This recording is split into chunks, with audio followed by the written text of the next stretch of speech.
नमस्कार मंडळी, आजच्या ब्लॉगमध्ये तुमचं स्वागत आहे. तर आज आहे आमच्या वरात पेरणं आणि आम्हाला आणायला लागले तिकडून हे बैल आणि हे उचलून टिफन आणायला लागले आम्हाला 1 किलोमीटर इकडे. आणि ते पैशाचे पानं काही आहे नाही आता इथं ते बांधाले. तर आम्ही आता हे तोडले इथं याचे निमाच्या डाकोया, या निमाच्या डाकोया बांधतात त्याला मागून.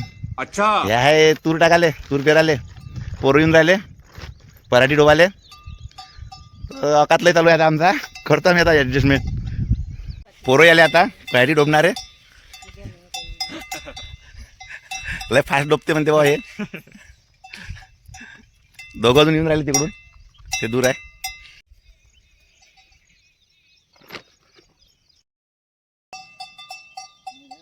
ते आता बियाणं ओटीत टाकून राहिले. आता बियाणं ते ओट्यात केले येणार, आता त्यात बियाणं टाकून राहिले.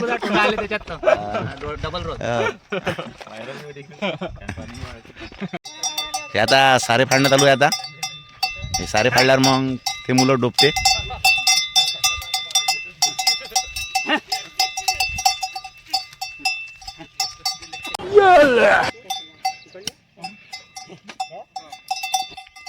आता बापू आहे तर काही लोटच नाही. आता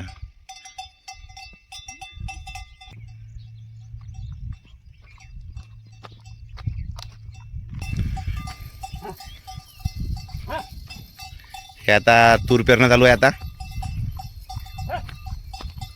आमच्याकडे अशी तूर पेरल्या जाते, तुमच्याकडे कशी पेरल्या जाते कमेंट्समध्ये नक्की सांगा. 6 पराठीचे तास आहे आणि 7 तुरीचा तास आहे.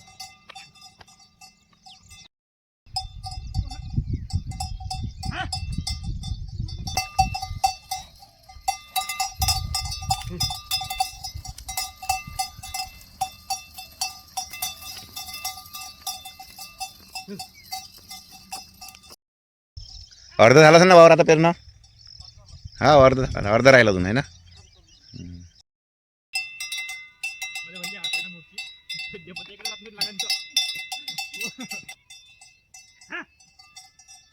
इथपर्यंत आपल्या 2 थैल्या बसल्या आहे ना. कमी आहे 2 एकर. मग इथं 2 थैल्या 3 थैल्या कमी पडतात. हा, 3 थैल्या जास्त पडतात. 3 थैल्या पकडून घ्या तुम्ही, चालून पकडा. 3 तूर आहे का नाही? हो 3 थैल्या लागते.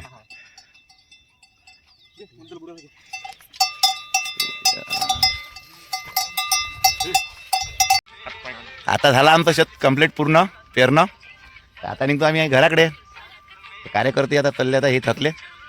तर ह्या ब्लॉग तुम्हाला कसा वाटला, काय वाटला कॉमेंट्समध्ये नक्की सांगा. आवडल्यास लाईक करा, शेअर करा व सबस्क्राईब करण्यात विसरू नका. भेटू पुढच्या ब्लॉगमध्ये. धन्यवाद.